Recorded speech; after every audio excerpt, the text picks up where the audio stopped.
এইবাৰ মেট্ৰিক পৰীক্ষাৰ ৰেজাল্ট কেতিয়া দিব? SSLC 2024 চনত মেট্ৰিক পৰীক্ষাত ফলাফল কোনদিনা প্ৰকাশ কৰিব? এই সম্পৰ্কে ডক্টৰ হিমন্ত কুমাৰ বিশ্ব শৰ্মাই কি কৈছে শুনক। এতিয়া মেট্ৰিকৰ ৰিজাল্ট দিব কোন তাৰিখে দিব? 19, 20, 21 তাৰিখ মানে মেট্ৰিকৰ ৰিজাল্ট দিব।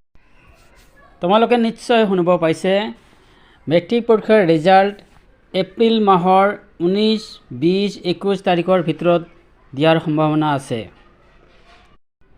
মুখ্যমন্ত্ৰীৰ আন এটা গুৰুত্বপূৰ্ণ ঘোষণা হ'ল গণিতৰ পৰীক্ষা হাৰ্ড হৈছে, সেইবাবে গণিতত সকলোকে পাছ কৰাই দিব বুলি মুখ্যমন্ত্ৰীয়ে কৈছে। বিনামূলীয়া নামভৰ্তিও কৰি দিম আৰু কলেজত যোৱা ছোৱালীজনীৰ বেংক একাউণ্টতো মামাই 10,000 টকা সোমাই।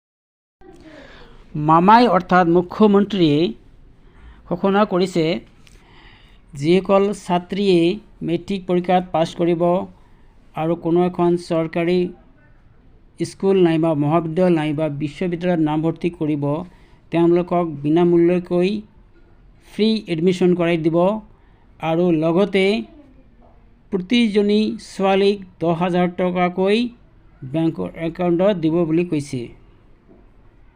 এতিয়া মেট্ৰিকৰ ৰিজাল্ট দিব কোন তাৰিখে দিব? 19, 20, 21 তাৰিখ মানে মেট্ৰিকৰ ৰিজাল্ট দিব। বিনামূলীয়া নামভৰ্তিও কৰি দিম আৰু কলেজত যোৱা ছোৱালীজনীৰ বেংক একাউণ্টতো মামাই 10,000 টকা সোমাই।